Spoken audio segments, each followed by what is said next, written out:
Bismillahirrahmanirrahim. Wayajibu sareng wajib fi haqqihi ta'ala dina hakna Allah ta'ala naon al irodatu sifat irodat wahia sareng ari ieu irodah sifatun qadimatun eta sifat anu heubeul qaimatun anu tangtu bidzatihi ta'ala kazat Allah ta'ala yukhassishu nangtukeun Allah biha ku itu sifat irodat al mumkina kanu mungkin bil wujudi kana ayana au bil adami atawa kana teu ayana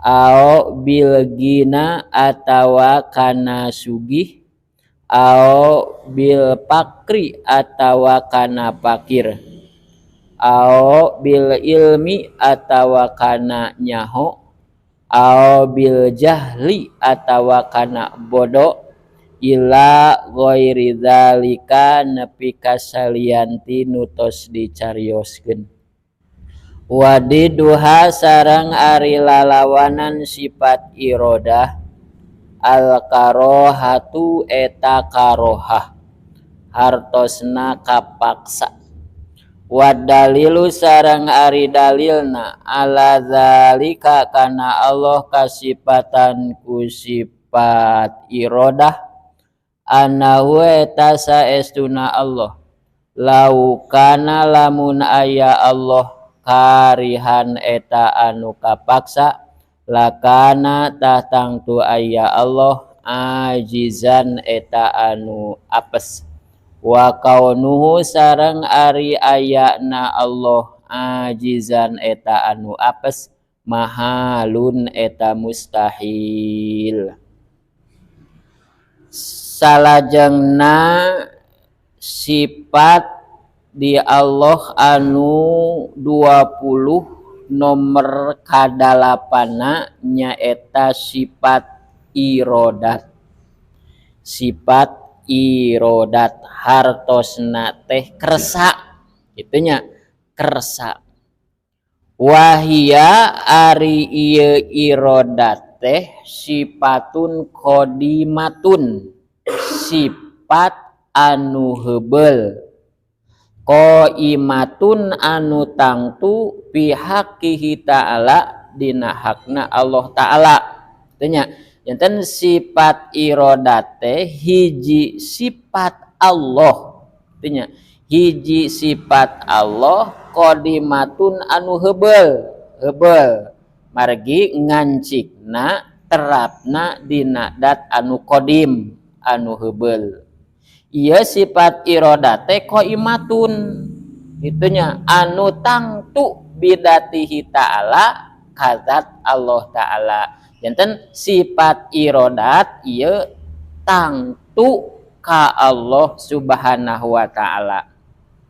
anu sehingga ku sifat irodatna Allah yukhassishu nangtukeun al mumkina kana barang anu mungkin bil wujudi kana ayana janten Allah ngayakeun hiji perkara teh eta ku sifat irodatna tanya ku sifat irodatna benten jeung kudrot ari kudrot mah kawasa itu ku kawasaanana Allah ari irodat mah ku kakersaanana Allah itunya ku kersaanana Allah janten nomor kadalapan Allah ngeresakeun kana barang anu mungkin bil wujudi kana bisa jadi aya au bil adami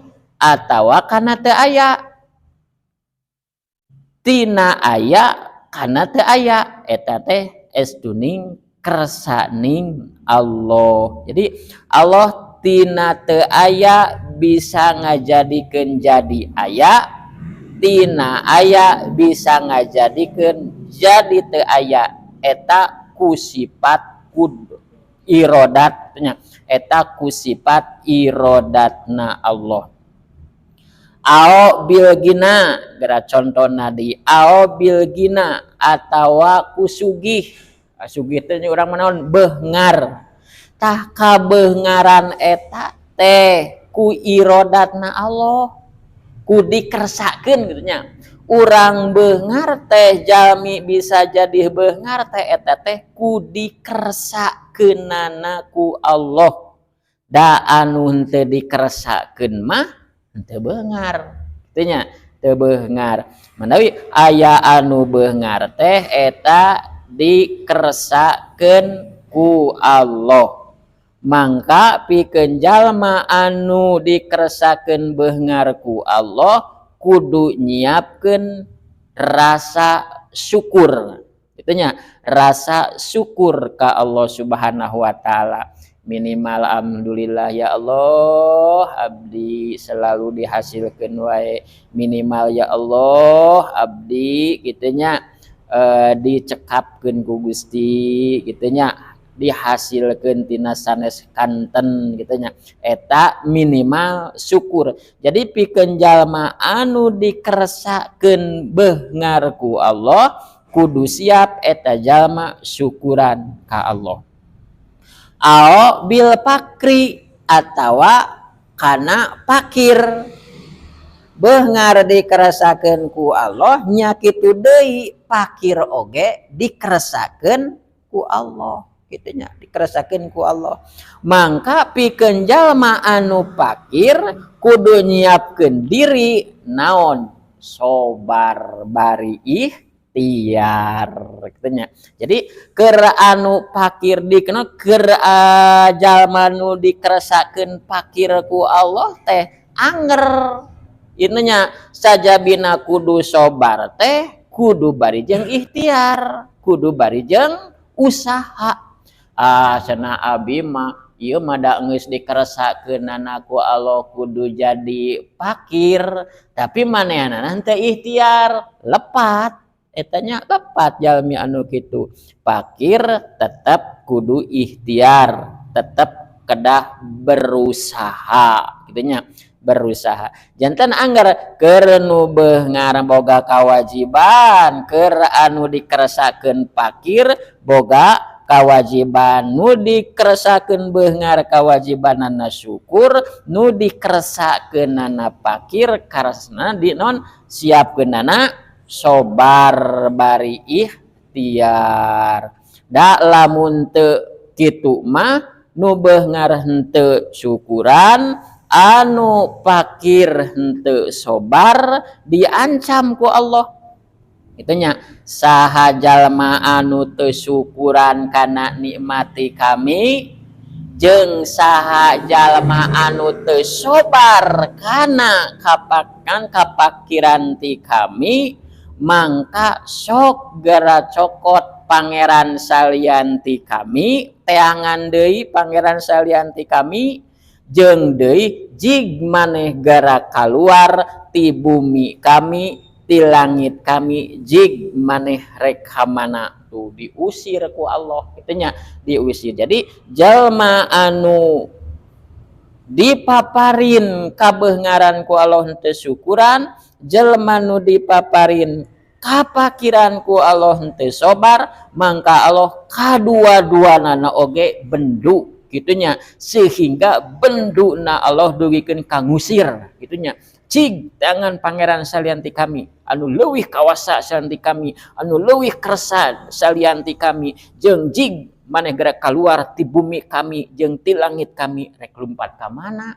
Langit nu Allah, bumi nu Allah, itu benduna Allah. Nya dan urang ketika urang dipasihan ka beungaran siap syukur, ketika dipaparin kapakiran siap sobar.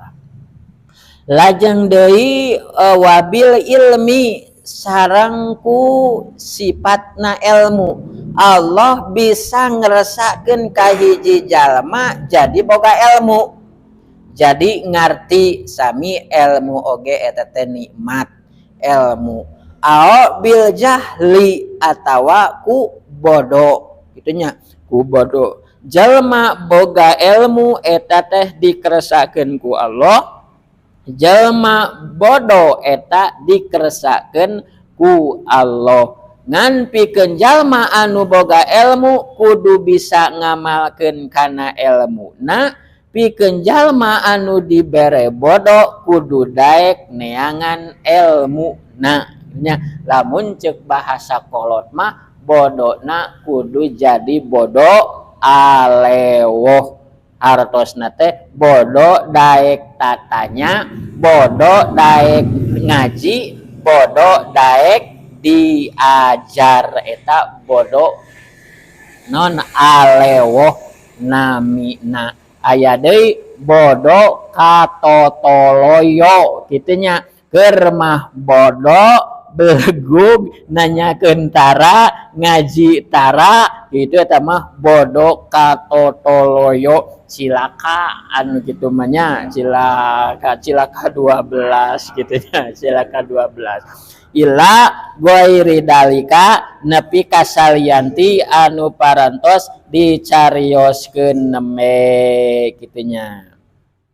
Wadiduha sareng ari lalawanana sifat irodah al karohah eta karohah hartosna kapaksa Allah, mustahil Allah kapaksa. Allah nyieun bumi lain kapaksa tapi ku kersa ning Allah. Allah nyiptakeun makhluk lain kapaksa, da moal aya anu maksa ka Allah mah, moal aya nu ngeukehan kudu nyieun bumi, kudu nyieun langit moal aya, da moal aya anu ngaluluhuranan deui ka Allah. Jadi Allah mah kersa ning Allah tah, manawi mustahil Allah nyiptakeun makhlukna kapaksa, da moal aya anu maksa, mustahil. Mana dalilna? Wa dalilu sareng ari dalilna ala zalika kana Allah kasipatan ku sifat irodah. Annahu saestuna Allah laukana lamun aya Allah teh karihan eta anu kapaksa. Lamun bukti Allah teh nyiptakeun bumi teh, nyiptakeun makhluk teh karihan eta anu kapaksa. Lakana atu bukti Allah teh ajizan eta anu apes gitunya, anu apes. Wa kaunuhu sareng ari ayana Allah ajizan eta anu apes, mahalun eta mustahil gitunya, mahalun eta mustahil. Jadi lamun Allah apes, lamun Allah kapaksa, lamun Allah dipaksa berarti bakal aya anu maksana, berarti aya di saluhureun ti Allah eta teh mustahil. Jadi lamun Allah apes tangtu Allah teh tulus ngagaduhan sifat kudrotna, tetulus ngagaduhan sifat irodatna. Itu nah, tah ayeuna mah bumi tos aya, eusi-eusina tos aya, eta teh ciptaan Allah Subhanahu wa taala, jadi kapenak keur urang oh nya Allah teh anu maha agung, anu maha qadir, anu maha irodah, anu maha kawasa, tur anu maha ngersakeun. Shadaqallahul azim.